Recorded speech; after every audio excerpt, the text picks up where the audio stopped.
He was mocked every day by all the other classmates for being the son of a rich billionaire, but my dude still goes to public school like a normal brokey. And gets picked on because he's so small and is always treated like utter trash, being called a little crybaby nerd. But in reality, bro is actually the strongest Kakirui master with scars all over his body by fighting off these demonic possessed dolls and assassins who hunt him down every day to steal his fortune. The anime begins when we see a goofy snobby little rich boy named Masaru Sega, who happens to be the heir to the Sega family's fortune, a famous family who owns the biggest tech company in Japan. Right now, Masaru is currently enjoying a show at the nearest circus and is excited to see the stunts they perform just like any other ordinary kid. However, this time the show didn't go as planned, as the performers went rogue and the stunt men and women started using their performance puppets against the audience. Masaru takes advantage of being the smallest one there and takes a quick exit out of the circus and runs as fast as he can until he reaches the city.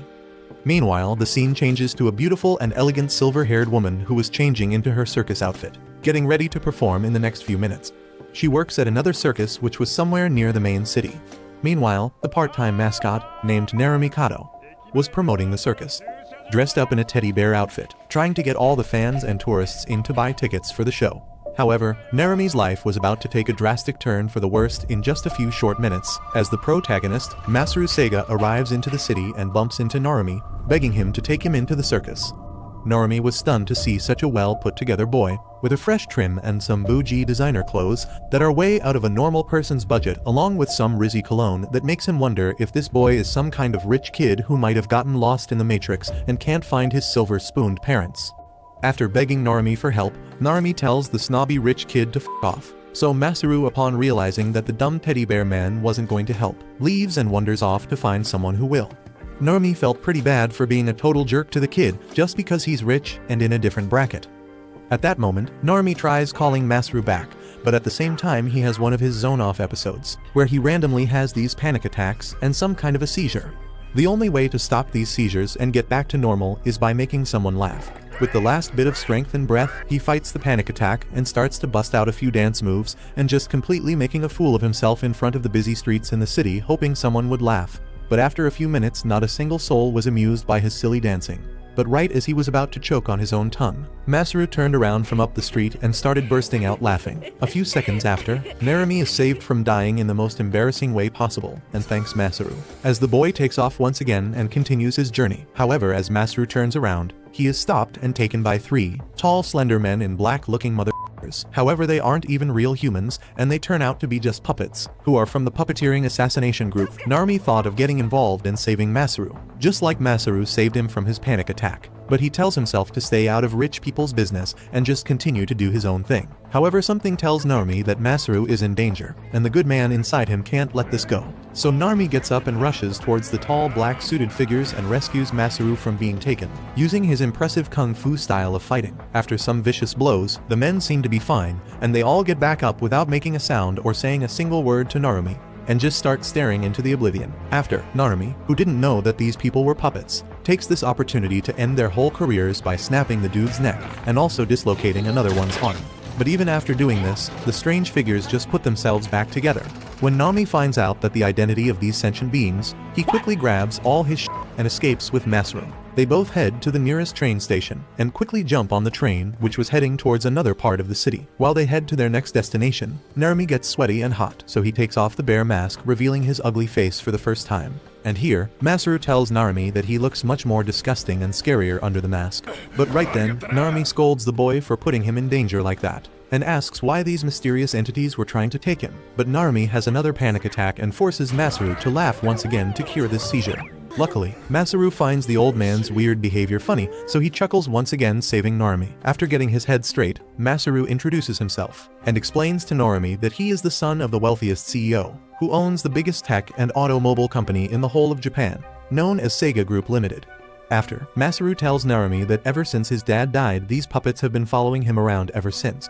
Just then, Narumi talks about his inheritance, and suddenly he connects the dots and realizes that these Slender Man dolls must be trying to capture him, as they know his family no longer exists, and they want to steal the inheritance for themselves by taking in the boy. After understanding a bit more, Narumi asks the boy how his dad died, and Masaru tells him that one day, while his dad was driving on the freeway, there was an accident causing his car to crash. However, after inspecting the car, they found a puppet type of thing stuck around the tires of the vehicle. Masaru continues on and tells Narumi that after his dad died, he remembers what his grandfather told him when he was a little boy, and his grandfather said that all men in the Sega family are drawn towards creating their own puppets, known as karakuri dolls, that have a special and unique inner clockwork that makes them similar to how a human moves and makes them extremely strong and human-like, so they can perform the impossible stunts that audiences have never seen before. He tells the young Masaru that before the Sega company was worth billions of dollars, and known as a IT tech and automobile company, it was first just a business known to creating advanced puppets to sell to the circus, which is why their company is so good at engineering. But if his dad ever passes away, the new heir to all their net worth will be handed down to him. But Masaru still didn't understand what that meant. At the end of his granddad's speech, he told Masaru that if ever the day comes, he needs to promise him that he will take this very important briefcase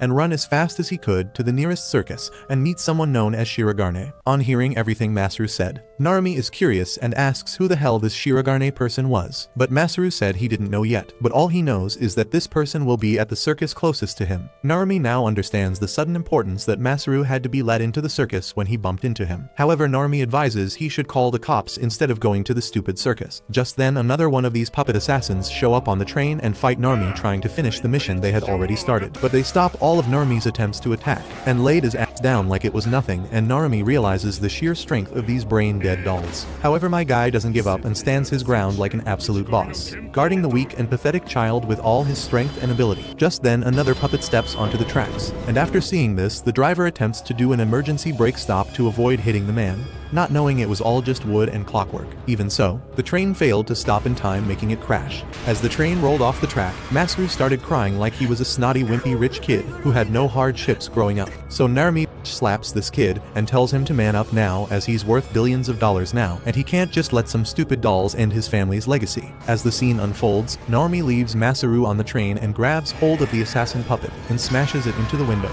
blasting them both outside of the train onto the rubble near another circus. Once the train stops, Masaru steps off and is immediately faced with another puppet, who just spawns in out of nowhere, which was insanely creepy. Initially, he tries running away, but he remembers what Narumi told him about being strong, as he now has to fight to keep his family name alive, as he's the only one in the Sega family who's alive now, and the only one who can protect the billions they have made over the years. He courageously picks up a dumb, worthless rock like a complete dickhead and throws it at the Super Saiyan puppet. As the puppet comes closer, Masaru realizes they crashed outside another circus, and he screams the name Shirogane as loud as he can. Before the puppet reaches the boy, the theater lights of the circus switch on, and a beautiful woman that we saw at the start changing into her super tight outfit is the girl known as Shirogane, the person who is sworn to protect Masaru. When she looks down and sees the boy about to be eliminated by the enemy rogue puppets, she performs a slick and impressive gymnastic girl stunt and guards Masaru, calling the boy her master. She said she will protect Master at all costs, and uses the big chunky briefcase his grandfather gave him, and inside uses a very special puppet built by the Sega family, which is known as Harley Quinn. But don't get this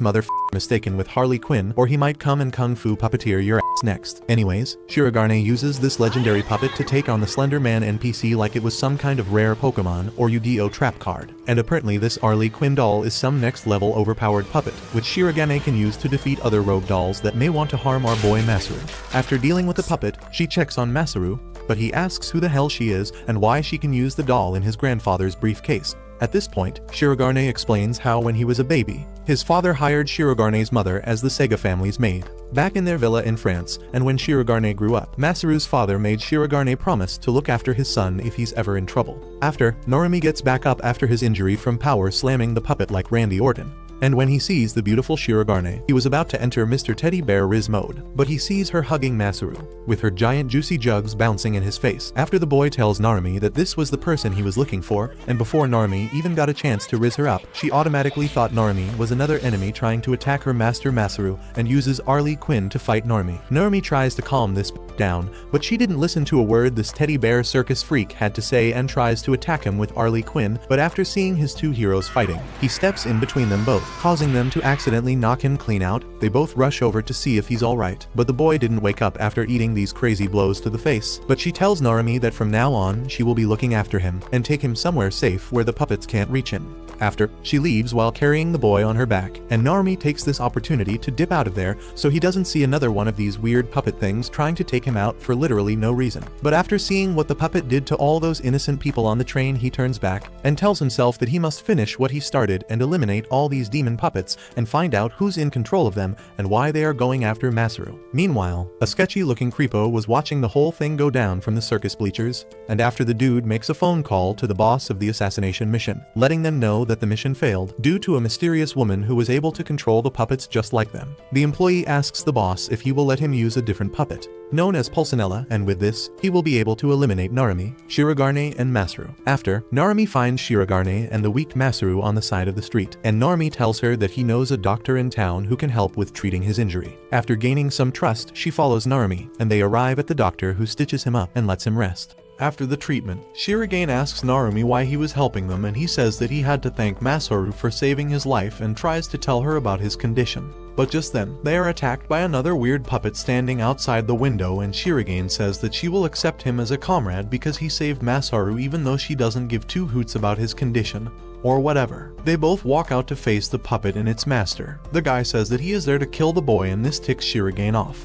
She takes out her puppet, Harlequin, and they both start fighting each other. The enemy's puppet, Pulcinella, looks strong and is said to have the ability to punch through concrete walls. It strikes Harlequin with full force, but Harlequin proves to be too opus for it, and it simply breaks its bat and then grabs its head with one hand. Pulcinella is completely shut down by Harlequin's strong grip, and after that, Shirogane uses Harlequin's special ability, Swirling Tiger, and shreds Pulcinella into pieces. It looks like they have won, but the puppet master tells her to look back, and she turns around to see Masaru surrounded by men with daggers. They go on to make sashimi out of Masaru, but then Narumi jumps in with his kung fu and beats them all out of the doctor's clinic. After that, the enemies run away and they all go inside to check on Masaru. The doctor also walks in and asks what happened in his clinic, but everybody ignores him like an NPC and keeps looking at the rich boy. Masaru feels bad for being the central cause of all this mess and starts crying, but Narumi sits down and tells him to cheer up and that it's not his fault for wanting a normal life. Just then, his condition kicks in and he tells Masaru to laugh for him, but he doesn't understand and keeps crying. The doctor explains that Narumi has a condition called the Zanafa syndrome, which makes him suffocate and have anxiety attacks if he feels someone is sad around him. He must make them happy and laugh at himself, or else he will just die like a sissy. Narumi walks out to find people to make laugh and ends up becoming a terrorist in the local supermarket. After hearing about his condition, Shirogane and Masaru decide to follow behind Narumi, and they help him out by beating him and making the people around them laugh. After that, Narumi invites them to stay at his house until Masaru is safe, and they all start living as a family. Back at the house, Masaru tells Narumi how he is the child of a mistress, and after his mother passed away, a lawyer came in and took him to meet his father. He grew up weak and poor and was always bullied, but now he has suddenly inherited a lot of money. He says that he never wished for all that and all he wanted was to make a proper grave for his mother. Hearing the kid's sad story, Narumi starts tearing up and he decides to cheer him up by showing him his old album. He tells him how he used to be weak and scrawny just like him. Kids would bully him all the time and he would be crying at every little thing. But then he resolved to grow strong and worked hard, and now he can knock out Andrew Tate and Logan Paul combined. Hearing this, Masaru becomes happy and tells him to teach him how to grow strong and asks him to never leave him behind like his parents did. Narumi promises that while looking at Shirogane, and we all know the dude has his priorities somewhere else. Later that night, Masaru gets up to go to the toilet and, surprise surprise, gets his ass kidnapped by a puppeteer through the window. Well, he practically destroys the whole wall, so the window might not have been the key thing. Shirogane and Narumi rushes out to save him, but as one does, she forgets to bring Harlequin and gets beaten to the ground like an NPC. Narumi also tries to jump in but gets ambushed by a couple of men and gets pushed to the ground as well. They both see the kidnappers jump inside a van and zoom away into the distance. Narumi says that he will call the cops, but just then, a black car pulls in and the puppet master from before walks out. He introduces himself as Irio and says that he is from the killing team who were hired to get rid of the boy. On the other hand, their rivals are the kidnapping team who were hired by someone from the Sega family who wants to adopt Masaru.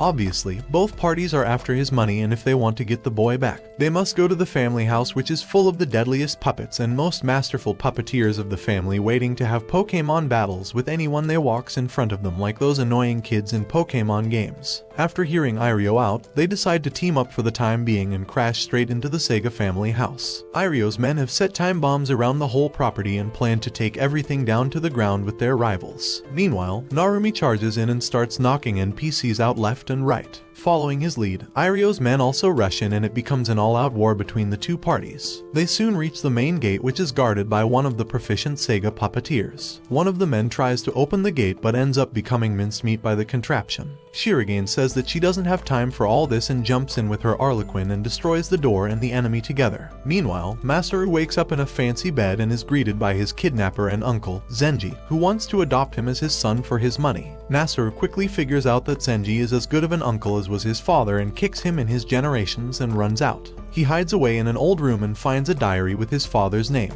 He reads it out and finds out that his father actually brought him in as bait to make the puppeteer families fight each other into oblivion. Just then, his uncle finds him and starts beating him like Yamcha got beaten by Seibamen. On the other hand, Narumi and Shirogane run in alongside Irio and they split up as enemies once again. Narumi and Shirogane eventually run into a trapdoor and fall down into a deep tunnel. Narumi protects his future wife and gets badly injured and gets her life story in return.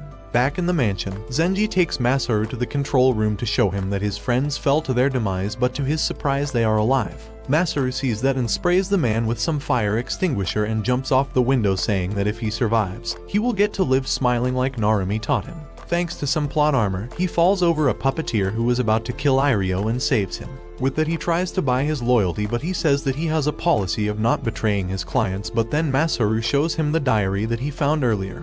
And Irio gets mad about the fact that the Sega family was using them to kill each other off. He takes Masaru's offer and joins his side. He then goes back to his uncle alongside Irio and his puppet and asks him to stop this madness. The uncle says that he wants him to say yes about getting adopted and shows him the footage of Narumi and Shirogane getting captured by a string-wielding puppeteer. Looking at his friends like this, Masaru agrees, but then Irio tells him that his uncle is betraying him and Masaru gets mad and breaks his leg before running down to meet up with Narumi and Shirogane. Inside the cage, Narumi tells Shirogane to stop being sad and that she is a human, and she reveals how her real name was Eleanor, but she was raised as a puppet since childhood and was taught to control puppets as an assassin. But one day, she was saved by the words of an old man who gave her hope, and that man was Masaru's grandfather, who requested her to protect Masaru. But then she keeps holding Narumi's arm and tells him that she felt happy and warm with his words. Just then, Masaru jumps inside after crashing Irio's puppet into the building and making him collapse. When the door opens, Zenji stands on the other side alongside his men.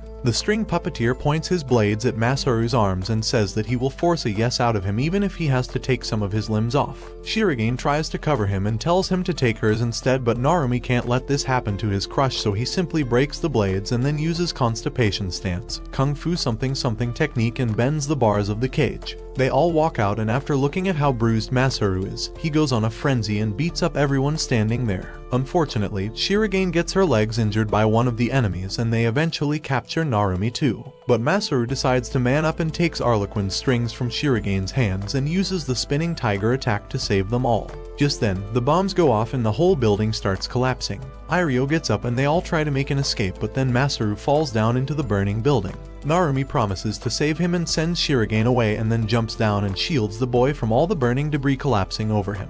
He starts getting a Xanopha attack but tells Masaru to keep laughing and that one day he would grow even stronger than himself. Soon, Masaru falls unconscious from all the heat and smoke while being saved by Narumi. The next morning, after everything has burned up and only black charcoal remains, Masaru wakes up still protected by Narumi's arm. He happily looks around and thinks that they are safe, but then looks up to realize that the arm was all that was left of Narumi, and he probably died in the fire. Time for time skip. 2 months later, Masaru and Shirogane have finally recovered from all their wounds, and Masaru has taken the role of the head of the Sega family. They have finally started going back to school, and Shirogane has quit the circus to become a maid at Masaru's house as well. They miss Narumi a lot, and Shirogane feels like she can't laugh ever again due to not being able to help Narumi in his last moments. Masaru also goes back to his school, and the bullies try to mess with him again, but instead of crying or fighting back, he just laughs it all off like Shanks. At one point, they push him back and his banana comes off, revealing disgusting scars underneath. Masaru takes his shirt off and reveals serious scars and stitches all over his body, and says that he doesn't care for bullying anymore as he has faced people who don't think twice before taking lives, and that he wants to live his life smiling like the man who saved him. After school, he takes Shirogane to a rundown circus in the city and tells her to join them in hopes of her finding happiness once again. Meanwhile, in the US, we see a silver-haired Frenchman named Guy taking care of Narumi in a hospital. Guy works with a lady named Lucille, who is the same person from Shirigane's childhood memories. It turns out that Guy was in Japan on a scouting mission and stumbled upon Narumi in the burned-up building. He took him back to the US and had him treated in this medical facility that takes care of over 2,000 children suffering from Xanapha syndrome. He also fixes Narumi's severed arm with an artificial one similar to that of a puppet and makes him recover really fast using a special medicine. Narumi has lost his memories and can't remember who he is and why he is there, but Guy helps him by giving him his driver's license and telling him where he found him. After that, Narumi spends days playing with the children at the facility and helping them with their condition. But one night, Narumi finds out that the doctors in the facility are all drug addicts, and he even catches Guy interrogating a child like some criminal. He barges in and asks him what this was all about, and Guy reveals that there is no cure for Xanapha syndrome except for a substance called aquavitae that was produced by an alchemist a long time ago, and no one knows how to produce it anymore. He shows him around the facility and explains how there are 3 stages of Xanapha syndrome. The first stage makes the user feel suffocation and anxiety attack. The second stage brings about some disorders like AIDS, and most people die at this stage. The third stage, however, makes you immortal, but you become paralyzed for the end of time. Furthermore, the Xanapha disease is spread by a group of automations called the Night Circus. These automations are the enemies of mankind and must be destroyed, or else the whole world will suffer from Xanapha syndrome. After learning about all of this, Narumi becomes mad at these toys killing innocent children and resolves to protect them at any cost. Guy tells Narumi that he cured him with the remaining aquavitae that was left, and he now has the ability of greater regeneration and extended life. Furthermore, he won't contract any diseases either. With this newfound life, he should grow stronger and help them defeat the automations by becoming a puppet-wielding fighter called Shirigane. Hearing this name, Narumi gets some flashbacks of his past crush. But just then, Lucille walks in and tells them that the automations have come for their life and blood. Narumi walks out and tells Guy to leave these NPCs to him. He goes full berserk mode and smashes all of them like a madman, taking out all his rage and frustration for the suffering these dolls have caused innocent children. After that, he accepts Guy's invitation to become a Shirigane. Back in Japan, Shirigane performs on the streets to earn some extra cash for the circus. They all work hard to raise funds for their first show and want to make this circus thing work. After finishing her performance, a young woman named Vilma walks up to her and challenges her to a game of throwing knives. She wins the game but takes a liking to her, and they both end up becoming friends. But it turns out that Vilma is a hired assassin on duty to get rid of Masaru. One night, she attacks him, but Shirigane saves the boy and they both start fighting.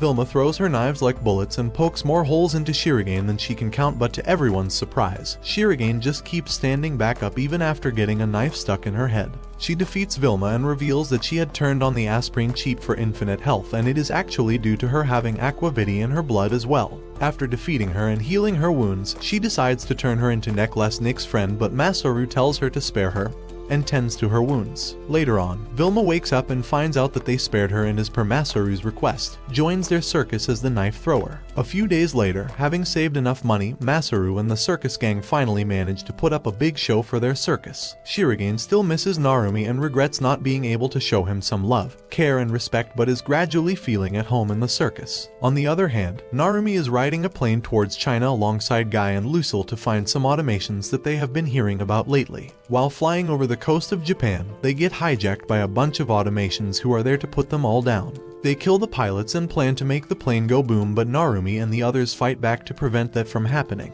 While surrounded, the automations take the passengers hostage and propose a challenge to Narumi that they will break Guy's fingers one by one for every hit that he takes while fighting them. They both agree, and Narumi manages to break almost all of them with only 7 hits in. Unfortunately for Guy, that means he has only 3 fingers left to fight back, but like a gigachat, he says whatever and takes his puppet Olympia out and equips her with rocket boosters and flies outside the plane to fight the kamikaze automations trying to blow the engine up. Eventually, they manage to land the plane near Japan's shore, where Masaru and his circus is having their show. One of the automations comes out and attacks Masaru, but Shirigane saves him by becoming a meat shield. The automaton ends up accidentally drinking some of her blood and thinks that it messed up, but then Narumi jumps in and destroys it anyway and protects everyone. He pats Masaru and then vanishes into the smoke just as quickly as he appeared, leaving them both wondering how he is alive and where he just went. Narumi goes back to China with Lucille, and they leave Guy behind to think about why he let his fingers get messed up like that. Shirigane finds Guy, and it turns out he is her teacher who taught her puppeteering.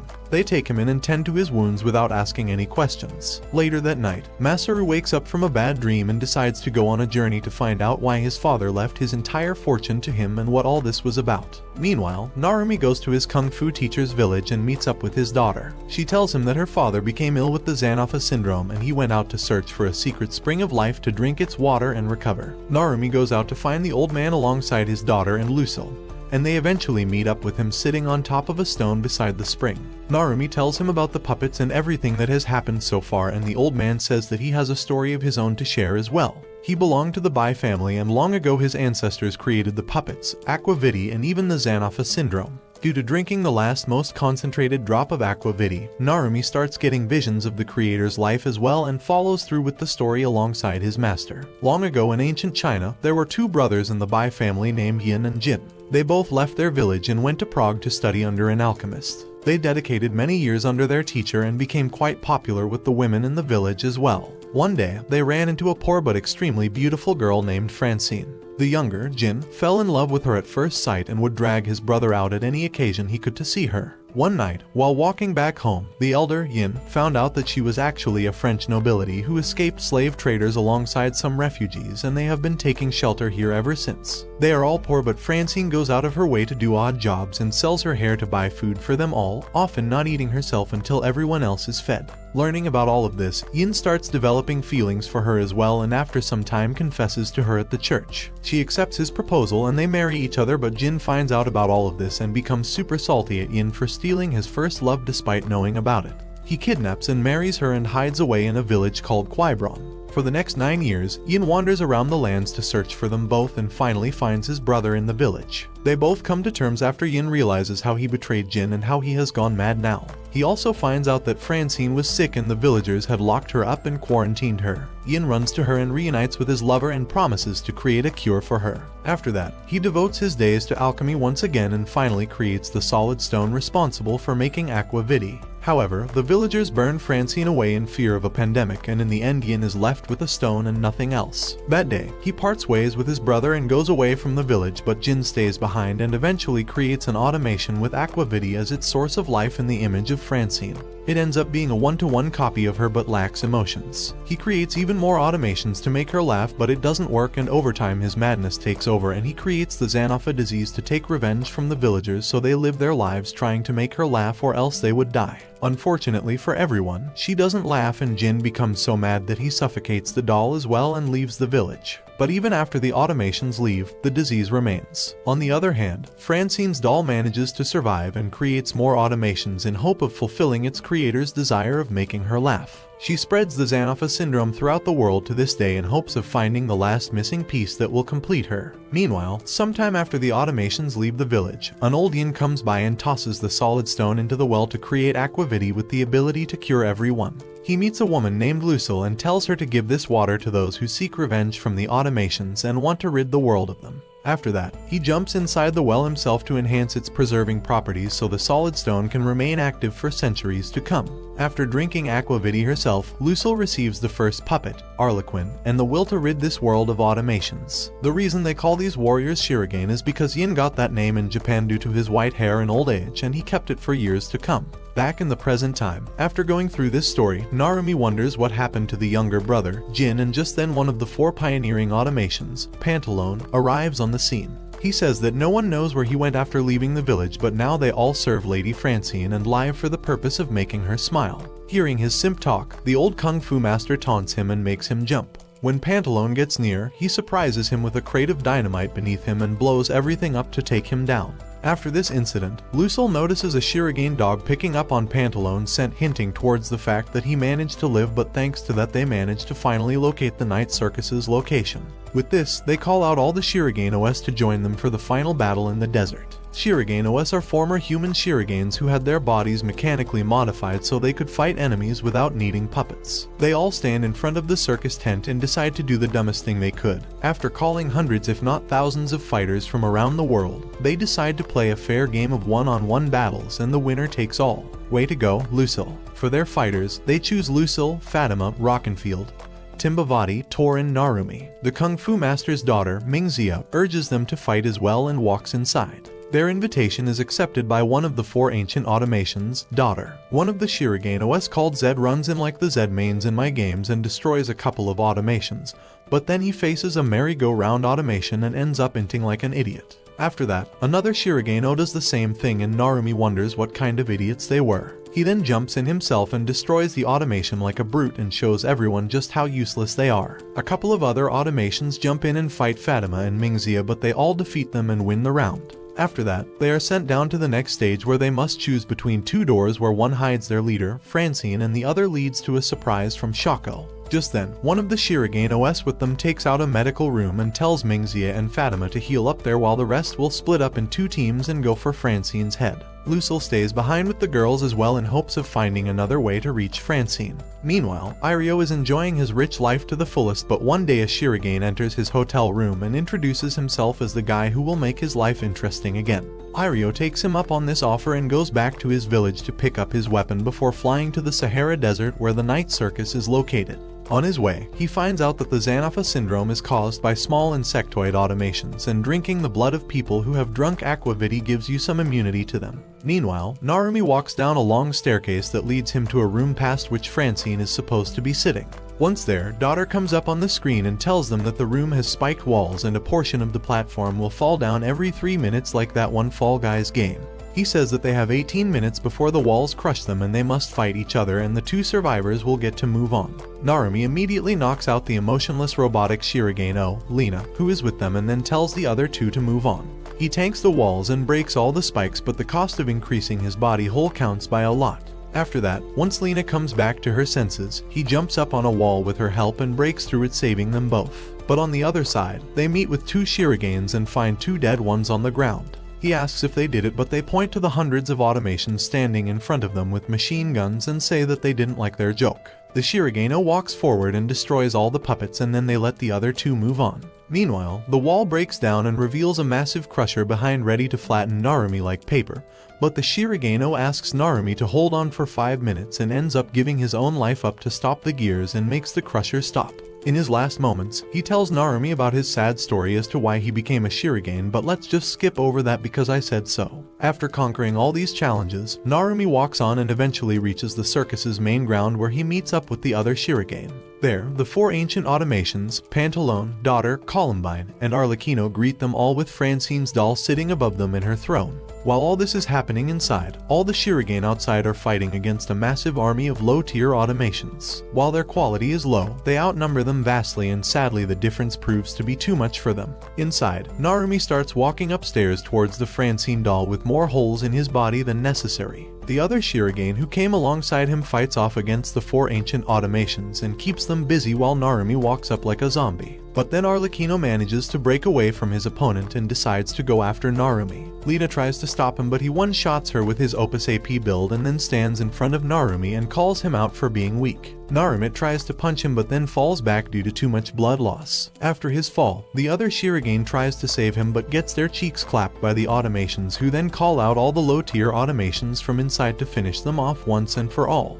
Things look really bad for Narumi's side, but just then, Lucille jumps in alongside Fatima, Mingxia, Irio, and the other Shirogane. She jumps out with her puppet that she had Irio bring for her and reveals it to be a puppet of her late daughter, Angelina, who looked really similar to Francine. Thanks to this similarity, she manages to give out orders to the 4 ancient automations and tells them to bow down to her. She then mocks the one called Daughter, whom she held a grudge against, and makes it blow itself up by disobeying the command and going against the will of its creator. Daughter stands up and strikes Lucille down, but it costs him his own mechanical life. Fatima and a Dr. Shirogane take Narumi inside the medical chamber and start operating on him, but due to so much blood loss, his immortality from aquavity is running out and his body starts turning into stone. The battle continues outside as the lesser automations are able to move still because they are not as loyal to Francine due to being much lower in the hierarchy. In the end, the doctor has to replace Narumi's stone limbs with parts of the puppets of his fallen friends, and in the other world, Lucille gives him a final push to go back and save the world.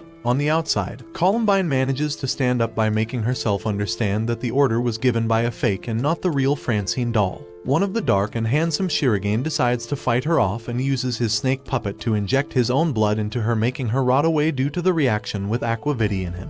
After finishing the surgery on Narumi, the doctor turns into stone and crumbles away as well, saying now it's up to Narumi to wake up himself. Meanwhile, Pantalone manages to break Angelina's doll and breaks himself and Arlecchino away from the order. They walk upstairs and apologize to Francine doll for getting tricked by the fake. Just then, they turn around and see Fatima approaching them with her puppet, so Arlecchino decides to one-shot her as well, but luckily she didn't forget to buy a Mr. Cloak and manages to live with 1 HP. Pantalone decides to kill Steel, but suddenly, Narumi wakes up with newfound conviction and rushes straight towards him using his mechanical limbs. He left-right uppercuts Pantalone into oblivion and lets Fatima rest in peace as she fades away from burn damage. After that, Arlecchino stands in front of him like the final boss, but Narumi simply one-shots him and tells him that he is no longer important to the plot.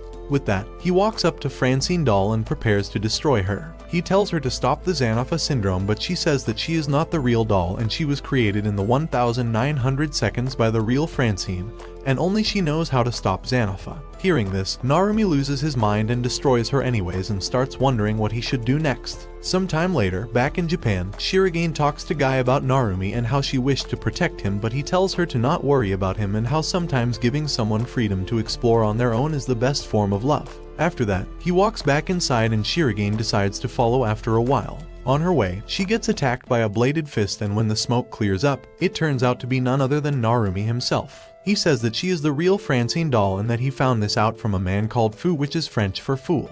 He was a former Shirogane and decided to become a successful businessman so he could support Lucille in the war against automations. Shirogane says that it was French for I will fool you instead, and that she was Eleanor, the girl he taught how to smile. Narumi says that he doesn't know anyone like that and proceeds to attack her, but she refuses to let him deny her existence and continues telling him about herself.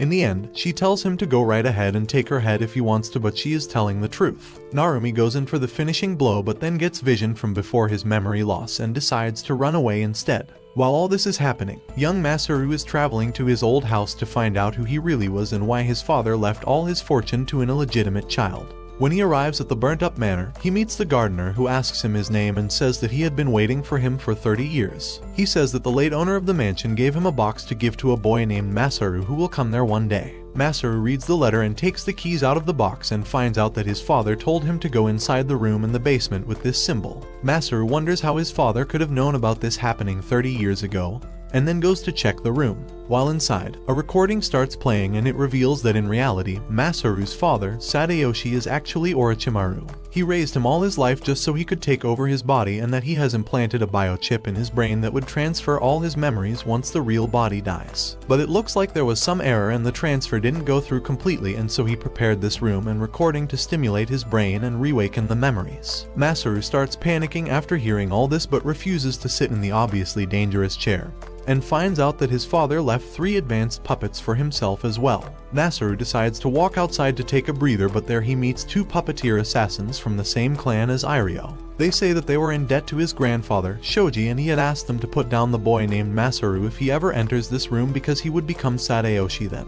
They start attacking him, but Masaru barely manages to dodge and runs back inside. He locks the door and starts hearing a voice that tells him how to unlock the suitcases with the puppets, and with their help he defeats both assassins. The voice turns out to be a little bird-like puppet created by his father to assist him after his rebirth, but now he is something like an AI assistant for Masaru. Thanks to his help, Masaru gets access to 3 advanced puppets, one of which can even fly. After this incident, we find out that Shoji is actually alive but his body is half blown away, and he is living inside some kind of recovery fluid chamber. From the inside, he tells the clan members to bring Masaru to him so he can confirm what Sadayoshi wants to do after reviving, and they follow through with his request and capture Masaru with a master ball and yoinks him straight out of the sky. Back at the clan building, Masaru meets with his grandpa, but to his dread, he refuses to accept him as Masaru and keeps saying that he is Sadayoshi. Then he makes him drink some of his blood and tells him to relive his own memories, and we get to have another story time. Some 200 years ago, after Bai-in left his brother, he went to Japan and became a doctor. There he met a young boy named Shoji and taught him medicine and swordsmanship. Shoji was the one who translated Bai-in's name as Shirogane and is the reason why all puppet fighters are called that. Years passed on and Shoji grew up to be a fine man. One day, he went to treat the lord of a manor, and there he met a lady who knew about Western medicine. He fell for her at first sight and admired her for her knowledge as well. This lady turns out to be Lucille's daughter, Angelina from France. Her mother had implanted the soft stone inside her, and instead of letting her die as a puppeteer, she sent her away to far lands and gave her a vial of aquavity and told her to give it to the one who wins her heart and to live a peaceful life. Her mother gives her the puppet she got from Bai-yin, Harlequin, and sends her off. Over time, Angelina grows closer to Shoji, and one day while saving him from a fire, she reveals her immortal body and Harlequin in front of him. Being the young boy who helped Bai-yin create that puppet, Shoji immediately recognizes it and asks her why she had that, and then follows her through the night to seek answers. At first, Angelina thinks that he would think of her as a monster having survived those flames, but Shoji says that he fell in love with her at first sight and drinks the aquavity to live with her forever. Just like that, years pass by and Shoji becomes a businessman who creates and sells puppets. To assist in his work, Lucille sends a young man named Dean to help transport puppets for the Shirogane. With time, Shoji adopts Dean as his son and names him Shirogane, and they make a good family. But then, the Fire Nation attacks. One day, Angelina tells Shoji that he is going to become a father. Back in the present time, Guy walks inside the room and Shoji asks if he is there to fulfill his promise. Shoji says that yes he is, and says that he needs to confirm if Sadayoshi has really revived in Masaru's body or not, and the story continues. It turns out, Guy is part of this story, and it begins with his mommy issues when he got Xanapha syndrome at a young age. His parents left him at a hospital with a bag of candy and went to buy milk, and we all know how that ends. Since that day, Guy kept asking for her parents, but none came until one day, Lucille arrived and gave him the choice of becoming a Shirogane.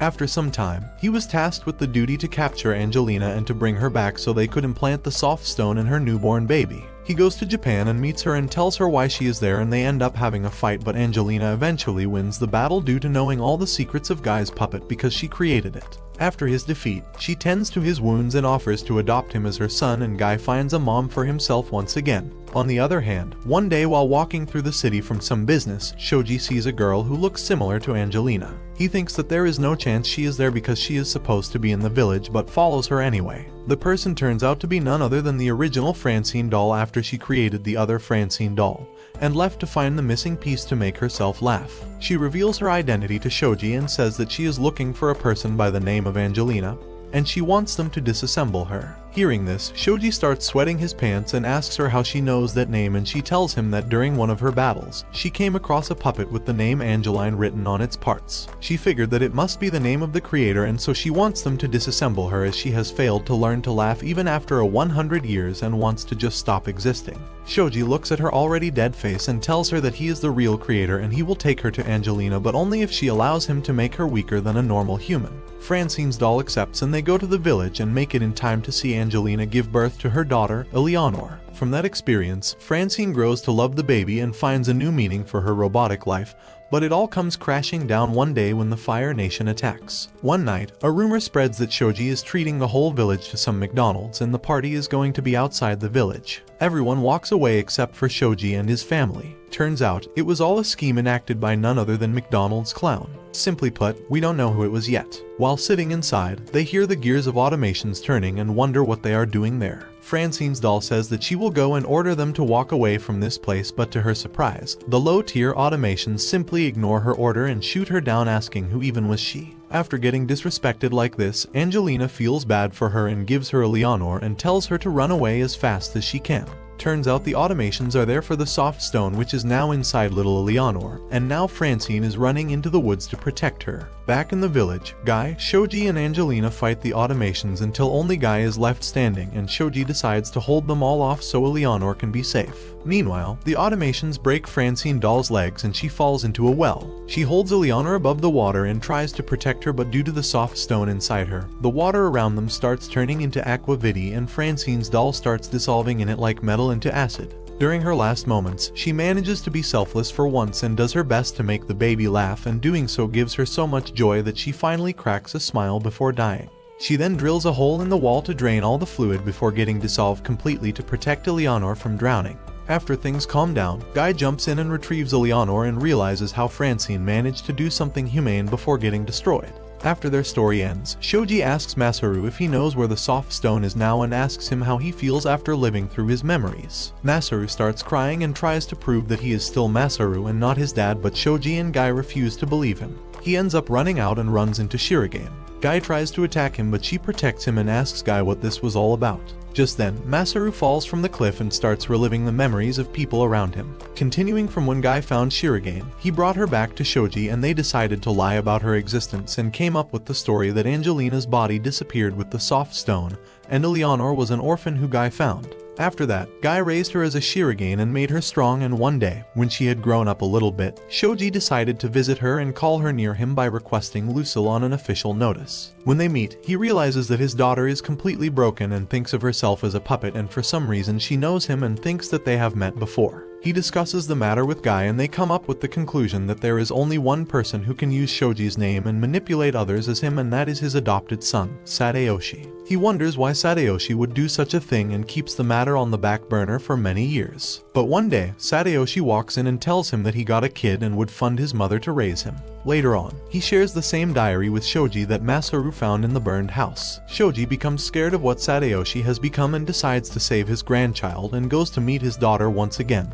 And this is the encounter that Shirogane remembers from her childhood with Masaru's grandfather. One day, Sadayoshi calls Shoji from his trusted Kuroga village where the Iryo and the other puppeteers are from. He says that there was an outbreak of Xanapha in the village and if he wants to save them he must come alone without informing anyone else. Shoji rushes to the village and ends up fighting him. He reveals that he wants to experiment with the human downloading theory on his son Masaru. He decides to draw inspiration from his ideals Black Zetsu and Madara Uchiha and plays the role of a real-life puppeteer where he controls the lives of his adoptive parents as well as their only daughter so that she grows up to be devoted to Masaru. After that, he plans to revive himself in Masaru's body, and just like that he will gain a gorgeous beauty as well as Shoji's wealth altogether. However, this plan has a hiccup when Shoji turns out to be alive and he launches an attack on him when he is downloading his memories inside a young Masaru, and stops the process midway. After that, he grabs him and jumps inside a tank of sulfuric acid and burns them both away, but Shoji manages to somehow survive yet again,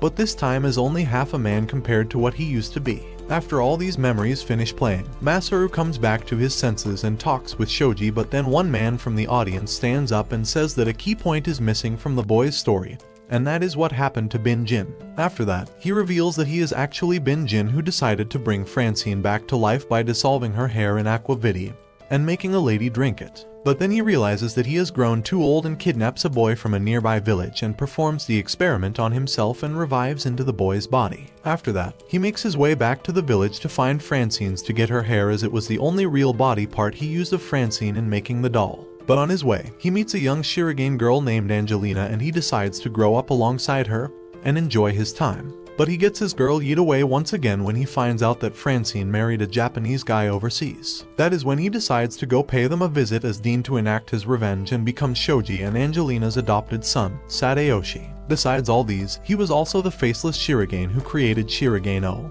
and is now here to take Masaru back. After that, he single-handedly defeated Guy and all the other puppeteers present in the room and then flies out on an airship after kidnapping Shirogane. He tells Masaru to play a game with him where if he manages to take Shirogane back from him, he can keep her and live his life happily, or else he will take over his body instead and live his life as he wishes. Back in the building, Masaru goes to see his grandpa who breathes his last and turns into stone after giving him some encouraging words. After his grandpa is gone, Masaru teams up with Guy and the other puppeteers present there and they condole him. Just then, some of the normal people there start having strokes and they fall on the ground. Guy says that it's Zanpoa syndrome, and with that the TV in the room starts up and we see Faceless airing on the news introducing himself as Deus. He then sends many massive puppet dolls all around the world which start spreading Zanpoa syndrome.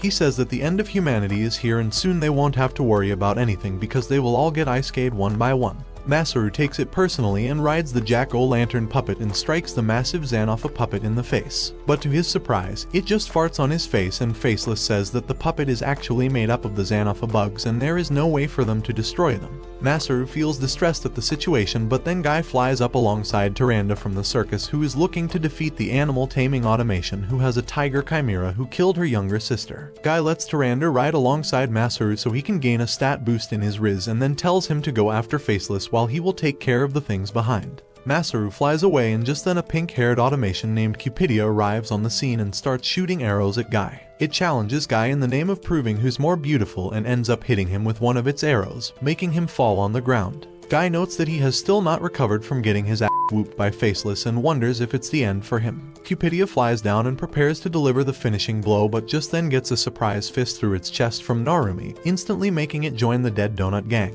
Narumi tells Guy about a special device called Harry that the old Shirogane, Fu, told him about. It is being tested in the underground lab of the Xanopha treatment facility where Guy took Narumi when they first met, and it is the first modern step towards curing Xanopha syndrome. They need to secure the device and bring it to the headquarters to combat the massive disease-spreading puppets, or else humanity's toast. With that, they start flying towards the research facility. Meanwhile, Faceless has fixed up the 3 remaining ancient puppets and have turned them into laughingstock for the other automations. Narumi and Guy reach the hospital as well and meet up with Sai Ming there. She tells them that Irio and his white-haired gay friend are already there and they are fighting the automations. Narumi and Guy fly up and start fighting a fleet of some random automations while Sai Ming walks inside the institute alongside one of the children who live there called Tom. Inside, they encounter an automaton named Gambler Jones and they start fighting each other. Jones takes Tom hostage and forces Sai Ming to play some games with him. The games include some basic gambling like betting on coin flips and roulette, and Sai Ming loses all of them, letting Jones dress her up as a clown. But eventually, she manages to win one coin flip and lands a hard punch straight on his face, making him self-destruct as some of her Shirogane-infused blood mixes with him. On the other hand, the 3 ancient automations are assigned to go feed their captive, Eleanor, and when they walk in they notice that she resembles their original creator, Lady Francine, a lot, and they start simping for her. But soon, Faceless orders them to go to the research facility to destroy Harry, and Eleanor tells them to stop killing humans if they want to make others happy. Pantalone is selected for this mission and he is sent to the site alongside some other modern automations. Meanwhile, Iryu and his Shirogane partner manage to rescue a nurse and some of the children inside the facility. The Shirogane splits up with them to fight a strong automation while Iryu decides to make an escape. But on his way out, he encounters Pantalone, who decides to let him go in hopes of making Eleanor happy. Unfortunately for him, Iryu decides to man up at the wrong moment and challenges him to a fight. Their weapon arm and shoots a missile at him to dishonor him as a martial artist. Hearing the word missile, Narumi remembers an important lesson from his martial arts teacher and uses all his strength to launch a missile punch at Brighella. He catches him off guard and then follows up with a deadly combo before throwing him off the train in pieces. Meanwhile, Masaru is fighting Captain in the sky. He tries his best to match his blade, but Captain proves to be too fast and precise for him. Masaru barely dodges lethal blows and then flies up in the sky for his life. After making it chase him for some time, he remembers his grandfather's memories and decides to trust his swordsmanship to finish Captain off. He takes out a katana and jumps down to fight Captain without his puppet. Their swords clash a few times, but then Masaru uses the power of plot armor to gather all his strength and cut through Captain's sword and body all in one swift strike before dismantling him completely with a follow-up.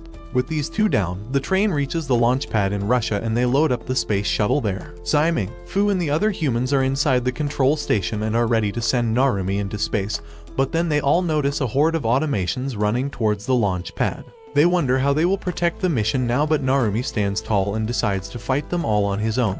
He starts fighting them like a grizzly bear but feels overwhelmed. He thinks that that's it for them, but then notices that no one is attacking him from behind. For some reason, his back is protected and he notices that someone, a puppeteer, is there and is fighting alongside him. This guy turns out to be none other than Masaru, and together they both manage to defeat all the automations attacking them. Once the fight is over, Narumi turns around to thank his savior but gets surprised as Masaru clicks a picture of him with a bright flash and tears in his eyes. After that, he lets Griffon speak in his stead so Narumi doesn't realize who he really is. He then tells him that he used this really bright flash to make him blind for some time and that he wants to go to space instead of him. Masaru tells Narumi to go and make the woman he truly loves happy, and that if he doesn't then everyone will only have revenge and regret in their hearts after all this is over. That's why he wants him to go and save Eleanor. Besides that, he is more well equipped to cure Xanopha, so he should take his caveman brain back to his girl. After that, he goes to the space station and boards the shuttle. Before going inside, he meets up with Tyrande, who obviously has feelings for the wizard Masaru the Great, and she cries and tells him to not go as she wants to spend more time with him and to become closer friends. Masaru says that in that case, they will go on a picnic together next week and that he knows of a way to make it back. With that, he wishes her goodbye and goes inside the space shuttle. Meanwhile, Eleanor has been dressed up in a wedding gown by Harlequin when she was unconscious, and he has taken Harlequin away from her as well. He chases after her as she runs ahead and feels unreasonably sluggish and weak. Her hair also starts turning black as she notes that it is due to the lack of blood and aquavitae in her. Eventually, Harlequin hears the voice of a baby crying and he goes inside a church to see a priest holding a little baby in his arms. Harlequin decides to eat the baby, but Eleanor jumps in and protects it, but it makes her get hit by one of his attacks as well. The automation starts walking forward to claim his victory, but just then Narumi breaks inside like a demon and starts walking towards the automation. Harlequin tries to summon some lightning to turn Narumi into barbecue meat, but thanks to his blindness, Narumi's other senses have sharpened and he manages to precisely break Harlequin's horn and stops the attack, and then follows up with a dismantling combo and takes him down. After that, Narumi walks out with Eleanor and confesses to her and apologizes to her for being rude to her earlier. He slowly starts gaining his vision back, and as he cries more and loves her more, Eleanor starts crying as well, and after many generations of separation, Bai-Yin and Francine manage to be together once again in this reincarnation. In the distance, we see Arlecchino holding Palantone's head and looking at Eleanor's happy smiling face with his half-destroyed body leaning against a wall. They both feel immense joy as they realize their purpose of existence for seeing Lady Francine's face smiling. With this happy story unfolding on Earth, Masaru manages to land on the space station and walks in to find himself in an Earth-like atmosphere with old buildings and a lot of Francine dolls in there. Faceless, or Bai-Jin as he is originally called, walks out and reveals that he revived himself in a clone body that he created from the cells of his original, and now that he has failed to make Eleanor his once more, he just wants to destroy this world and be done with it as he looks upon the misery of others from his heaven up here. Hearing his words, Masaru gets on the ground and begs him to tell him how to stop and cure Xanapha syndrome. Bai-Jin feels disappointed in him for begging in front of his enemy and says that he won't tell him anything. Hearing this, Masaru takes out Jack-o'-lantern and says that he will beat the cure out of him in that case. Bai-Jin then takes out his own puppet, which turns out to be a white Harlequin, and says that it's much stronger than his brother's model. They both start fighting each other, and as expected, Bai-Jin easily defeats Masaru. During their battle, he asks him why he let Eleanor get taken away by Narumi, and that having his own memories in his head, he must have realized that his love for her was more than just like that of a mother or an elder sister, as she ages 5 times slower than a normal human being. He could have easily grown up and become her boyfriend and married her. Hearing all this, Masaru starts questioning his actions but forcefully fights back and says that Narumi loved her first, and this makes Bai-Jin really mad as he loved her first as well all those years ago. He then grabs him by the collar and decides to put an end to him, but a Shirogane dog jumps in front of him and takes the hit herself. This surprises everyone, and just then, they hear a familiar voice from the group of Francine dolls standing in the corner. It turns out that Diamantina was hiding there all along, and she jumps out and walks up to Bai-Jin. She says that in her fight against Columbine, she told her that her creator only loved her as a tool, and this made her really mad, so she is now here to ask him herself if he loves her or not. Bai-Jin looks at her with blank eyes and says that yes he does. Griffon tells Masaru that it is their cue to run away, but Masaru says that he still needs him to tell him about the cure. Diamantina releases a bunch of explosive bears and says that no one will move until she says so, and asks Bai-Jin to tell her that he loves her more than the real Francine, but Bai-Jin tells her that he is free to love whomever he wants and dismantles her on the spot. With that, she feels betrayed and stabs him in the guts and makes her bear explode, causing the whole space station to lose altitude and start falling towards Earth. Its course turns out to be near Eleanor and Narumi's location, and Bai-Jin says that it's perfect as he will take her down with him. Masaru starts begging him once again and asks him how to change the course of the fall station, but Bai-Jin becomes bored and tells Chak PT to answer his questions. Chak PT says that they can't do it because the thrusters were damaged. Masaru says that he will go out and fix it himself, but Bai-Jin says that it's not possible as it will take more than 3 hours to just wear the suits and they have less than 45 minutes before crashing. Masaru refuses to give up just yet, and looking at that, Bai-Jin remembers his childhood with his elder brother and decides to help him. They use Jack-o'-lantern and fix the thruster and change the course to the sea, and he tells Masaru about the way to cure Xanapha. It turns out, they just had to broadcast Eleanor singing to the world and it would make the Xanapha automation start curing people instead. Masaru relays this information back to Earth and they cure everyone, and then asks Bai-Jin to come with him in the escape pod. But Bai-Jin says that it's best for him and all the automations to go away from Earth once and for all and let Masaru go away alone. Just like that, Masaru and everyone else manages to save Earth and cure everyone from Xanapha, and 6 years later, we see Narumi and Eleanor married to each other and roaming the world as a traveling circus. Meanwhile, Masaru wears a bear suit to advertise for the circus just like his ideal, Narumi once did. And that's how Karakuri Circus comes to an end. Thank you for watching. Please don't forget to like and subscribe. Don't forget to hit the bell icon so you can be notified about our new videos.